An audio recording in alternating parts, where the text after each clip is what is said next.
بنت. لا انت بتقول انا اكتر خبر حزني.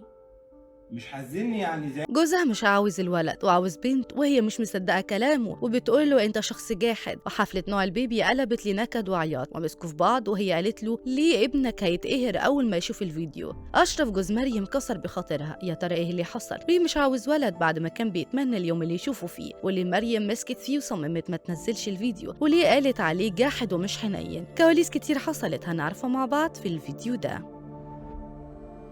شكل العين دخلت بينهم ورشقت بعد حفلة نوع البيبي. الموضوع قلب لشدة ومسكوا في خناق بعض، وعيطت وصممت ما تنزلش الفيديو علشان ابنها ما يتقهرش لو شافه. أشرف كسر بخاطر مريم في أكتر يوم هي فرحانة فيه بعد ما عرفت نوع البيبي ابنها، وما كانتش متوقعة خالص إنه يكون ولد. بس جوزها كان نفسه جدا في راجل يكون صاحب، وعلشان كده كان لابس أزرق يومها. عملوا حفلة كبيرة في قاعة وهيصوا، وكانت لابسة أبيض في أبيض. هو كان لابس أزرق من كتر ما نفسه ابنه يطلع ولد، طار من الفرحة قوي أول ما اللون البيبي بلو ظهر في لحظة إعلان نوعه. اتنطط على المسرح وشالها ولف بيها وقعد يرقص ويحضن في المعازيم من فرحته إنه نوع البيبي ولد. ومعداش يومين وظهر مع مريم في فيديو بس كسر بخاطرها وخلاها تعيط وتنهار، وده من كتر كلامه عن ابنه. قال بالنص ما كانش نفسي في ولد خالص، كان نفسي في بنت قوي تشيلني وتحضني لو تعبت وتسهر على تعبي، لكن الولاد مش حنينين زي البنات، لو شافني تعبان هيديني بالقلم ولا هيعبرني، علشان كده حزنت أول ما سمعت الخبر وإن البيبي طلع ولد. هنا مريم استغربت من كلام أشرف وردت عليه حزنت ليه؟ إنه ولد، بالعكس ده هيكون صاحبك وهتنزلوا تصلوا مع بعض وتخرجوا وتسهروا مع بعض. راح قال لها لا، العيال الجديدة دي ما تعرفش تصاحب أبوهم ولا ليهم في الأدب. انهارت مريم من العياط وقالت له ليه؟ حرام عليك، ابنك لو شاف الفيديو ده هيتقهر انك مش عاوز وعاوز بنت، وانا مش هنزله وانت قلبك جاحد ومش حنين خالص وقاسي، لازم تقولي الحمد لله دي نعمة. وهو فضل يستفزها طول الفيديو بانه رافض الولد خالص ومش عاوزه ولا عاوز يشيل مسؤوليته ولا عارف يسميه ايه. في الاخر قعد يغمس للمتابعين وطلع عامل فيها مقلب علشان يرخم عليها ويشوف رد فعلها ايه لو فعلا هو مش موافق على الولد، لكن المقلب نجح وعرف يخليها تعيط وتزعل وتصدقه بجد مش اي كلام. في متابعين اعترضوا على طريقة اشرف في المقلب، وان الست عندها هرمونات ولازم في حملها ده ما تتعرضش لنكد ولا زعل، وغلط انه يوصلها انها تعيط، وده اللي حصل في الفيديو ده. ان مريم تحسها واقفه في النص وما كانتش عارفه تتكلم ولا ترد، وحست ان الحسد دخل بينهم، خاصه وانهم عملوا حفله نوع البيبي ولا في الاحلام كان فيها كل حاجه بلالين وديزاين جديد ومختلف، وده غير الاغاني والهيصه، وعزموا كل البلوجرز والمشاهير، ده غير وليمه الاكل اللي كانت موجوده في القاعه وكانت مليانه محاشي وكرواسون ومعجنات وتورته وحلويات شرقيه واكلات كتير للمعازيم اللي انبهروا بكل حاجه. مريم كانت زي القمر وتحسها عروسه مش ام وحامل من كتر ما كانت اموره جدا. وهنا كل المتابعين انبهروا بالحفله وبلبس مريم، واشرف قد ايه كانت كل حاجه تحسها شبه الملائكه والاميرات لدرجه خافوا عليهم من الحسد. يا ترى بقى انت مع مقلب اشرف في مريم ولا شايف انها ما تستحملش النوع ده من الهرمونات؟ شاركوني برايكم في التعليقات.